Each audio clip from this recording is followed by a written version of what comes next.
What's up, guys? This is Alex Christoforou from the Duran, and I have with me today Peter Lavelle, host of RT's Crosstalk, and Alexander Mercouris, editor-in-chief of the Duran. And today we're going to be talking about Peter Strzok's testimony.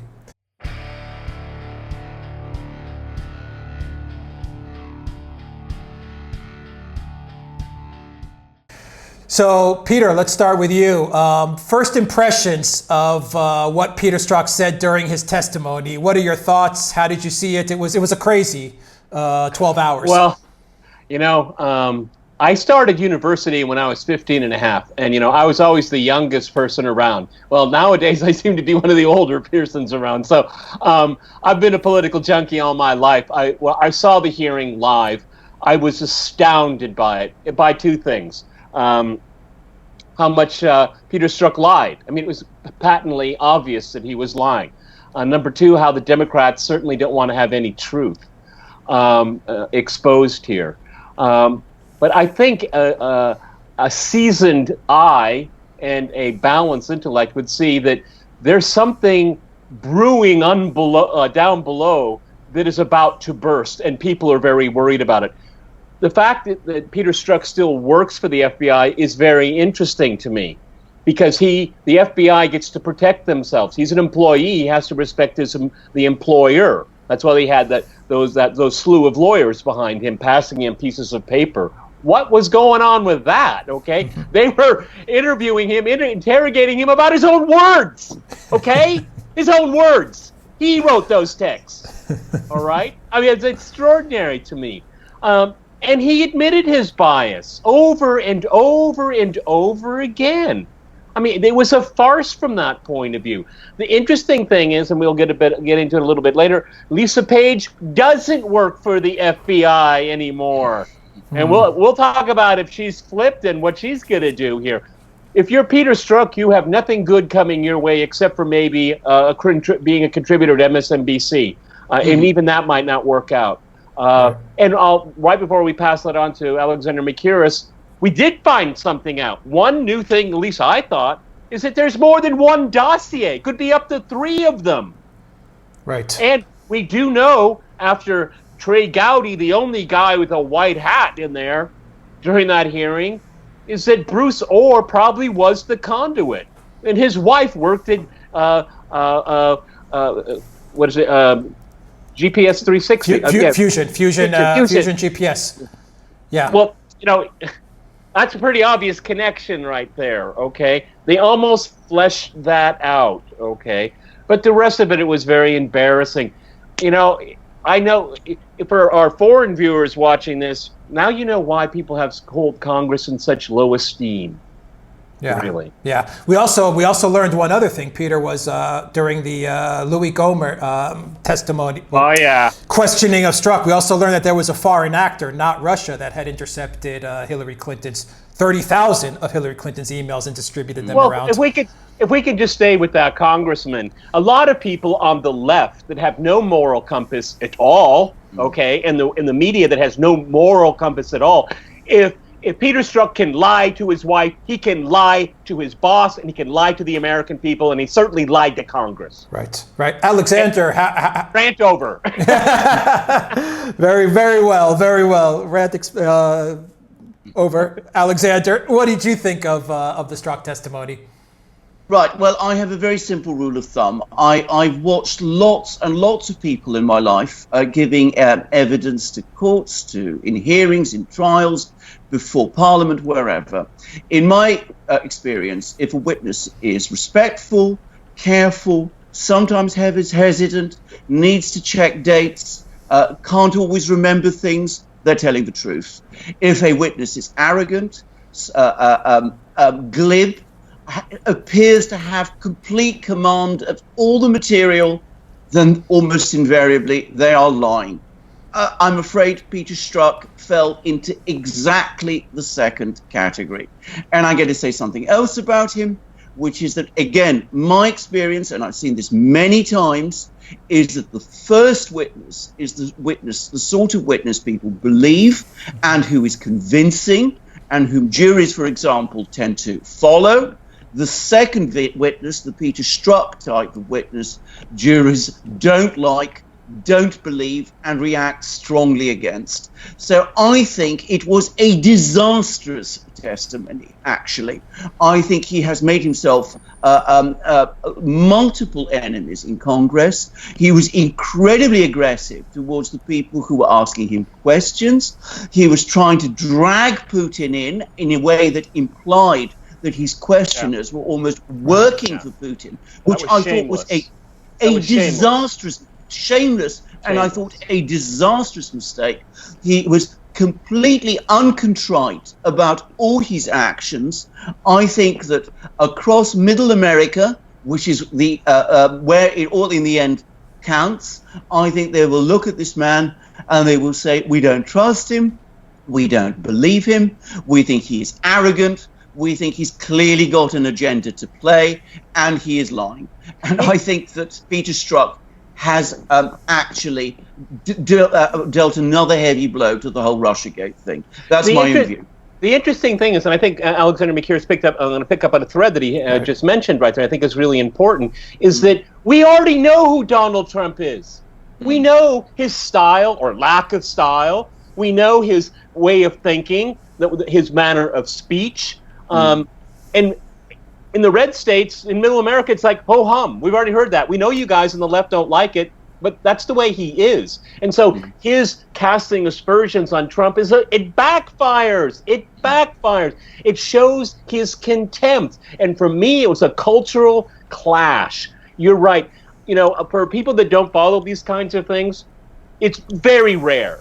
It's extremely rare for a witness to behave that way during in interrogation and questioning. It's very rare for something like that to happen. And Alexander McKeer is absolutely right. He had a very selective, almost clairvoyant memory for some things and couldn't remember things at all. I mean, the interesting thing for me, the other shoe is going to drop because Lisa Page, we're told, didn't want to testify, put it off, and then under threat of subpoena, which maybe that's true or not true, because a lot of this comes from the left mainstream. I think she was the smartest one of them all. Not that she's not biased. We'll find that out. But she wanted to hear his testimony first. Right. And then they got the transcript. Lisa, you're in very deep trouble. Your boyfriend who dumped you, he's in trouble too. Maybe you could help us out. Apparently she is. And I bet they go line by line. Is that your recollection? Is that your recollection? And apparently she may be cooperating. We have to be careful about that. But just, again, it's the 2016 election being relitigated. Strzok as the left, smug, snarky, looking down upon the other side of the aisle, because obviously he's on one side of the aisle. And when he wrapped himself up in the flag, we at the FBI, no, sir, you're not the FBI. You're Peter Strzok. Okay? Now, it does say a lot of bad things about Andy in his office. Did he know what was going on? We got to pull him back in. Okay, James Comey. Oh, Lordy, James Comey. You didn't know this was going on. You should have been fired because you're incompetent. You don't even know what your own people are doing. Come on, you guys. It's all simple stuff here, okay? And they're hiding. And my last point here, and probably the most important one, is that the FBI and the Department of Justice was created by Congress. Congress funds their operations. They have right of oversight. Those little pieces of paper going back and forth, the Justice Department and the FBI are in contempt of Congress with their behavior, with their slow walking of documents here. The fact that Peter Strzok slow walked the Wiener laptop, which we know because the New York office already said they were, so he could pursue Donald Trump without interviewing one person within 1 week said he had to be, maybe 1 day had to be impeached, okay? There's a lot of corruption here. We found there's not only is there a bad apple, a bad cop, a dirty cop in Peter Strzok, but we got to find out just how corrupt around me is. And we're going to have to find out, and now I'm going to use the word in its proper context, collusion, okay, where the real collusion was. Sorry, it's really hot in Moscow. I'm kind of sweating.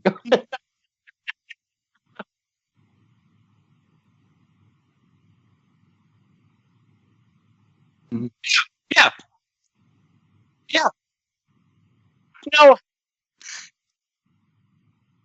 okay, Well, Alexander can, McCure, let me ask you a question, because you have a legal mind mm, and background here. I mean, is bias and the perception of bias, is there any difference? I don't see any difference whatsoever. Go well, ahead. I think the answer to that, Peter, is that if you go to what Peter Strzok said, there is a massive amount of bullshit there, and I think we lawyers in England have this expression: "Bullshit baffles brains." Let's not get into this business about perception of bias and bias. Peter Strzok is biased. He was absolutely biased. His text messages clearly show the fact. Now, the way he tried to get out of that was by pretending that this bias somehow wasn't affecting his work, and by wrapping himself up in the flag, is exactly what you said. Now, he would have done much better and would have been far more convincing if he had straightforwardly admitted that he had been biased and had said that, he had only played a certain role in the investigation and that his bias didn't affect all of it.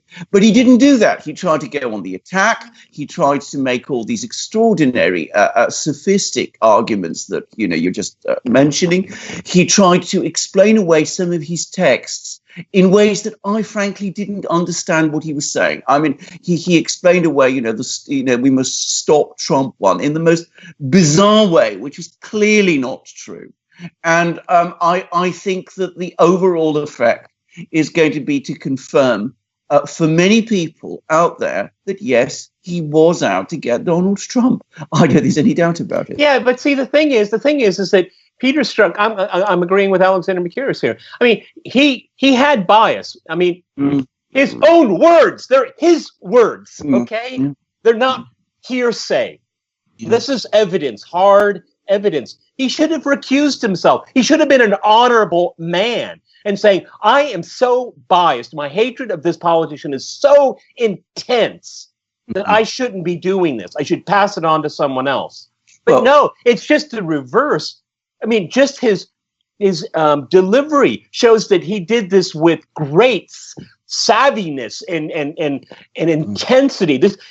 Read his text. He's a man of the moment. He's a man in history. He's going to save America and save America's democracy. He believed this about himself, and he's ideologically possessed. Okay, that's why he's saying this. Okay, I think, Peter, you've just touched on an extremely important point, because, of course, he's harping on all the time about the fact that he's defending America is, in effect, another manifestation of his bias, because it is quite clear, and this is something that we, Alex Christoforo and I, discussed on an earlier program, that Peter Strzok really did believe that he was defending the United States from the nefarious Russians and that Donald Trump was in some way involved in all of this. And he's constant harping on this fact. He's constant harping on what the Russians were doing, about how he was defending the United States, about how all of this somehow explains and excuses his actions. I think that really demonstrates what his ultimate agenda was. So actually, I think it actually proves the extent of his bias, and the fact that he shouldn't have been involved in these investigations. But it's contradictory, because he was messaging to Lisa Page, and in reference to the opening of the Trump collusion case, I'm paraphrasing here, I don't think there's much here. Those are his own words again. And that's why it's using this as an example. This is an opening. Okay, if he's going to be, we're going to try to make sure he doesn't get elected. If he gets elected, we're going to get him thrown out. I mean, you see a logic through all of these messages. So I can't buy this. If he was absolutely a true believer, then it would make sense to him. But there's so many glaring mistakes.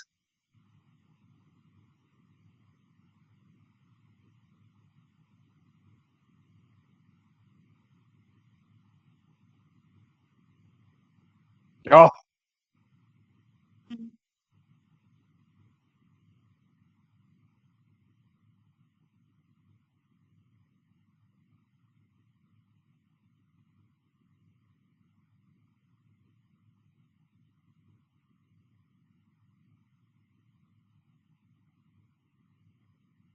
Well, Well, I mean, the thing is, if you look at how the Democrats reacted, they tried to invoke parliamentary rules all the time. They tried to change the topic. They questioned the tone, but not the content of questions. Okay, I mean, to the point of just silliness. I mean, I've never seen anything like that. The Republicans could have done a much better job. Okay. I think Trey Gowdy was wonderful, okay? But I think Chairman Goodlatte, he wasn't in control of his own committee. I think it looked obvious. I mean, unfortunately, and I think another thing that I don't know if people notice, is that Republicans and Democrats would give their time back to the small group of players on both sides. If you looked at it, most people were not engaged in it. This is a heavily partisan on both sides there. But in looking at the Republicans were looking for facts. I mean, Trey Gowdy is, too bad he's leaving Congress. He's as sharp as they come, okay? No one on the Democratic side had anything to say. Not, when they had their time to question Strzok, all they did was praise him. There weren't any questions, okay? You deserve a Purple Heart. Is that a question? No, it's not a question. Okay, that's a declaration. Well, I mean, Rachel Maddow, yeah, no. But I mean, that's what makes her dangerous, because she's really a very highly intelligent, ideologically possessed person. It's kind of really the perfect storm for their side. But no, but looking at herself, she's not engaged in facts, and she's invested herself so much into this conspiracy theory. Hey, she gets $30,000 a night. I mean, keep going, all right? I mean, people are so invested in this, they can't move back. They can't say, "Uh-oh, we were wrong." Okay, no, they won't. Okay, the interesting thing is, if we could move the needle a little bit with this indictment of these Russian military intelligence people. Logic would dictate that Mueller's investigation is dead. It's dead because they've proven the collusion. No American citizens were charged. No American citizens were believed to have been willingly collaborating with these Russian spies. I mean, a common sense person would read the indictment and say, well, there's your collusion. So why isn't Mueller closing up shop? No, he just hired, I think, 3 more lawyers. Okay, and what, they had $20 million their budget now. What are you looking for?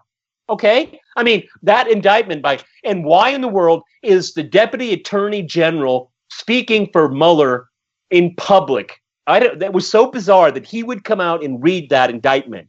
Okay, and I don't believe it's true, but I mean, let's say these Russians did do it. Why is the FBI doing it at FBI Central, Main Justice?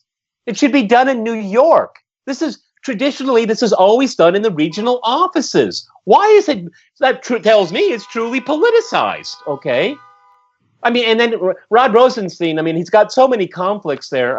And I think I've kind of gone astray. But the mainstream media won't ask that. Fox does. Okay, Fox does do it, but they don't always do it in a smart way. The Republicans are looking for truth. They're not doing it in a smart way. The Democrats are not looking for truth, and they're demagogues.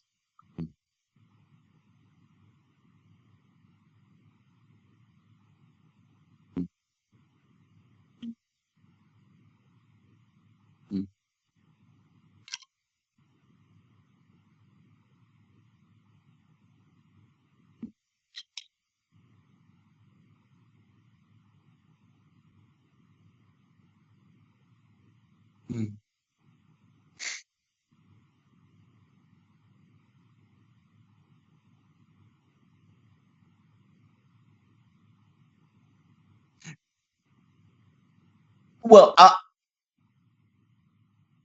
Yes, because he could have leaked this to the press and he could have submarined Trump's chances to win the presidency, but he didn't do that. I think that's absolutely crazy logic, actually. First of all, I mean, he basically says that Strzok should have broken the law, which is an extraordinary thing to say. But let's put that aside for the moment. The fact is, if we dial the way back to 2016, the media was full of stories about how there was investigations and how people were looking into the Russian connection and the Donald Trump connection. WikiLeaks.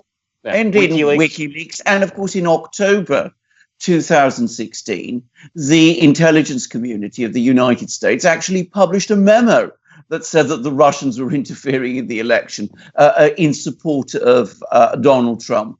Now, let us be quite clear about this. Why would Strzok by himself want to break the law and do these things when his masters in the US government, including, to some extent, it seems, people within the Obama White House, were doing it all for him when members of Congress were doing it? I mean, we know for a fact that members of Congress were passing information around. We know that the Christopher Steele dossier was being circulated at around this time. So, I mean, I think that this is an actually silly argument. I mean, it's a bad argument. The question is not why didn't Strzok go off and publicize this material when it was being publicized. The question is, why was this investigation pursued in the way that it was, in the way that Horowitz, the Inspector General of the FBI, has said it was, relying on information from places like the Steele dossier, which was clearly tainted? And that's really what we need to focus on. Well, we already know what it is. We already know what it is. And we already know what it is. It's the insurance policy that he was talking about. They were making a case. Making a case. That's the insurance policy, all right?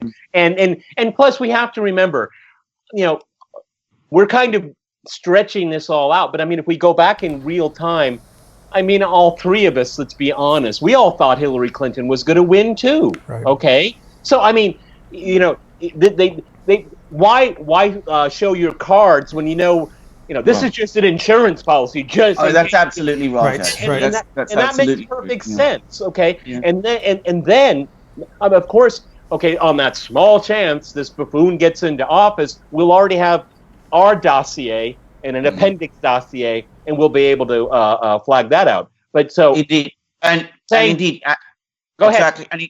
And indeed, Peter, in fact, the leaks from the FBI escalated massively after the election. The worst period was the transition period, November, January, and February.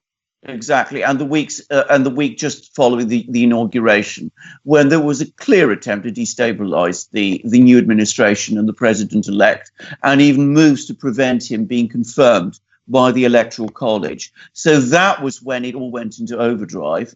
And of course, we haven't yet found out the full story of who was behind those leaks, though I suspect we're coming very close to finding that out. But I don't think we're going to get there. You know why? Because because Peter Strzok is still there. Peter Strzok cuts both ways. Okay? He's going to threaten too. He knows all the names, all the paperwork. And he's telling the FBI, if I go down, a story I can tell. They loathe him and they're terrified of him at the same time. Lisa Page is in a different category. She's already out. And that's why I think you see so much of that tension. I mean, I don't know if you guys noticed, but the lawyers behind Peter Strzok, every time he was being really grilled, there was that one guy had like a 2-day shave on him. He would look over at the other side of the aisle, and it was like, Democrat, go, because they're all terrified that this all can come out. I mean, what is it? Susan Rice, okay, and the involvement of the State Department, Sidney Blumenthal. I mean, does everybody have amnesia here? There's a lot more stuff to come out. This was a concerted campaign. That was the insurance policy, and Peter Strzok was at the very center of it. Loretta Lynch meeting on the tarmac with Bill Clinton. There's so much that we've forgotten, and we've just kind of, let slip through the memory hole. Alexander, does Lisa Page testify in public? I think eventually, unquestionably, and I think her testimony is going to be incredibly interesting, actually. And I like Peter, what I am hearing is that she is cooperating. I mean, I think the thing to remember is that her relationship with Strzok ended very acrimoniously, apparently. So, she clearly has nothing like a woman's scorn. Well, exactly. I mean, there's no fondness there. But I think the important thing to say about Page, actually, and I think this is something that comes back to some of the things that Strzok said, is that, of course, Strzok made a great play about the fact that he was working in a team, that there were people above him, that there were people below him, and that his bias, therefore, wasn't particularly important.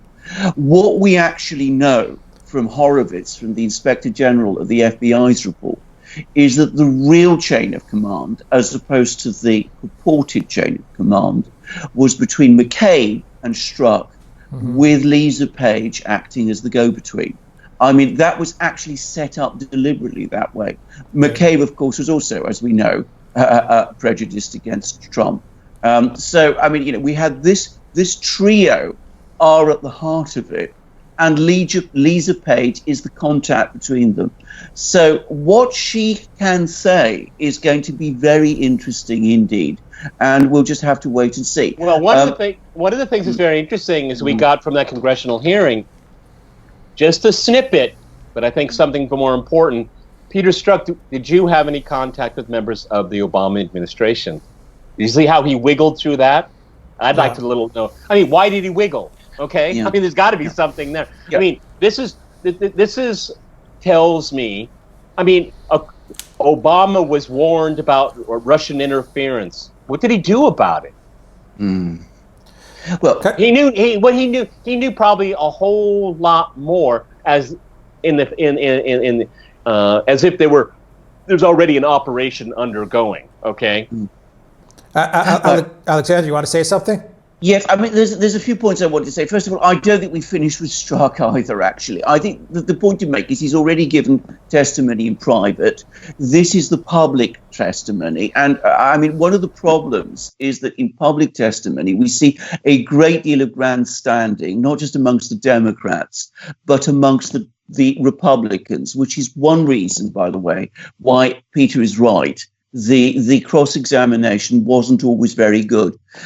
But I think that as things progress, and this has been the pattern, the questioning starts to become more focused as we start to move away from the opening statements when, as I said, everybody's shuffling to gain attention. And I think that we haven't heard the last of Strzok by any means.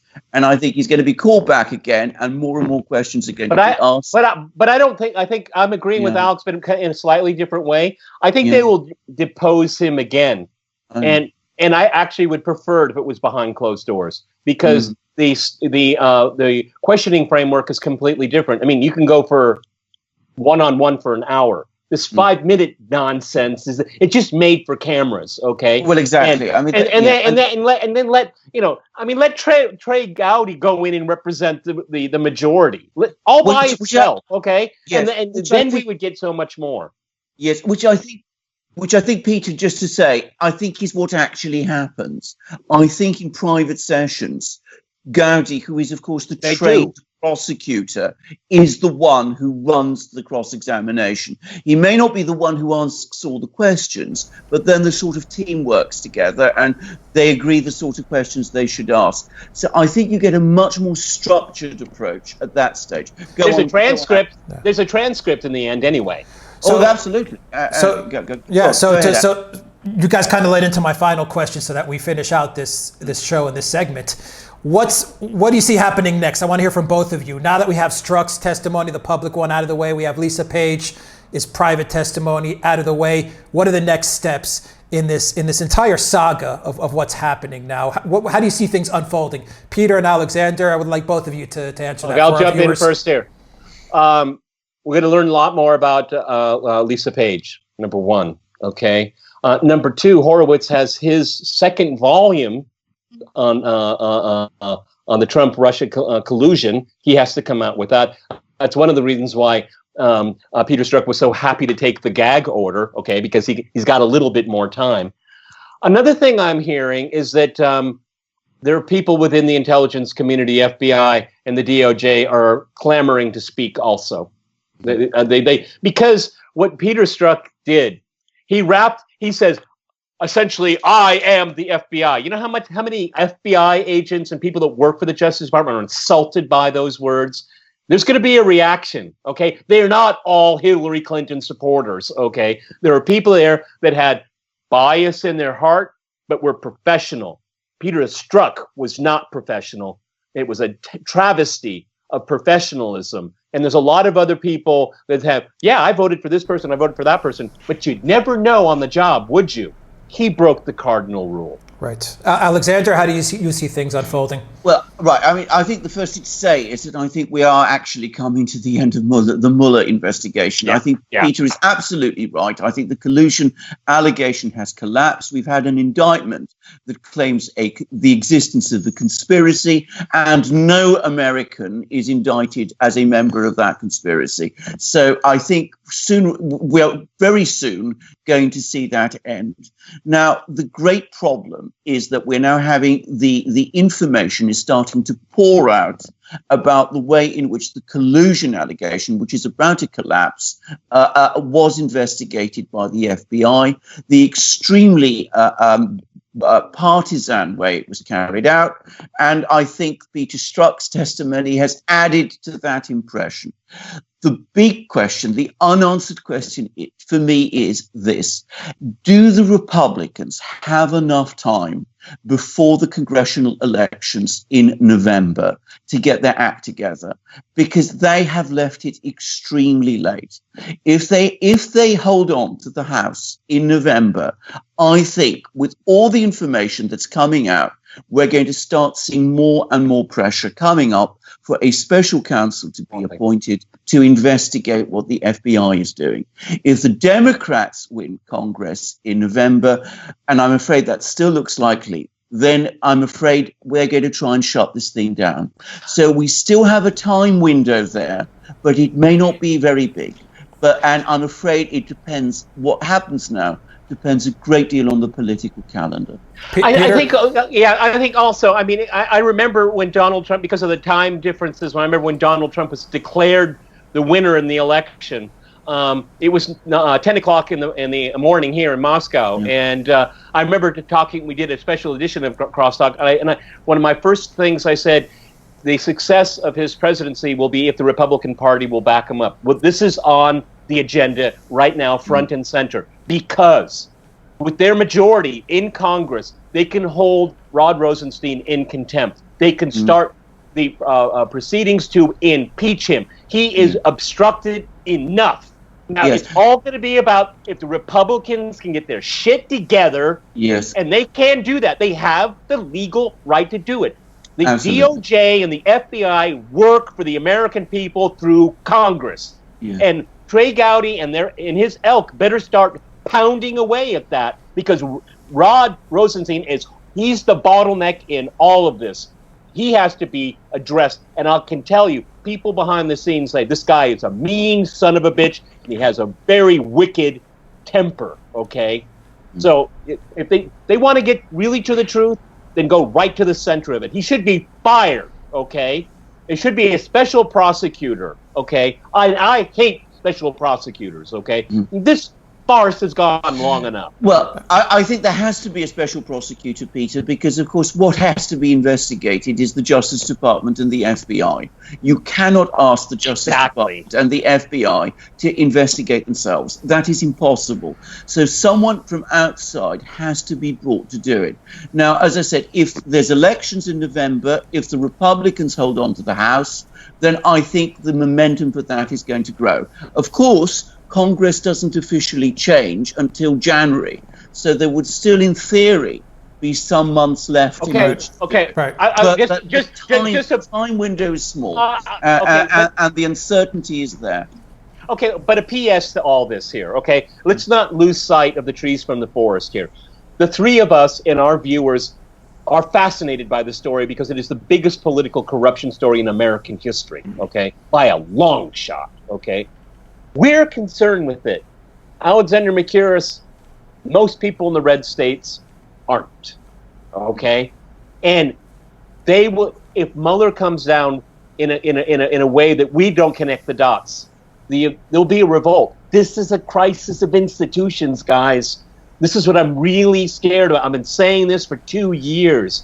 It's not just about individuals. It's about the rule of law. And if there's going to be the perception, and there is already a deep perception that Mueller's team is biased.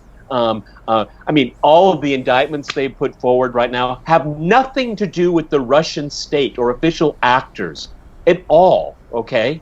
So, timing is one thing, but you better be careful because a lot of people are very upset with this. They see it as a personal attack on the man they elected president, and they're not taking it well. Right. On that note, on that pessimistic note, but realistic note, we will end this segment. Guys, that was a great discussion on Strzok's testimony. Peter Lavelle, host of RT's Crosstalk, thank you very much. Alexander Mercouris, editor-in-chief of the Duran, thank you very much. Guys, if you like that video, click on the subscribe button down below. Also, click on that notifications bell to get a notification every time we push out a new video. And visit the Duran shop, buy a t-shirt. Here it is right here, the t-shirt. Help support the Duran. Peter Lavelle, Alexander Mercouris, thank you very much. Until next time, take care. Take care.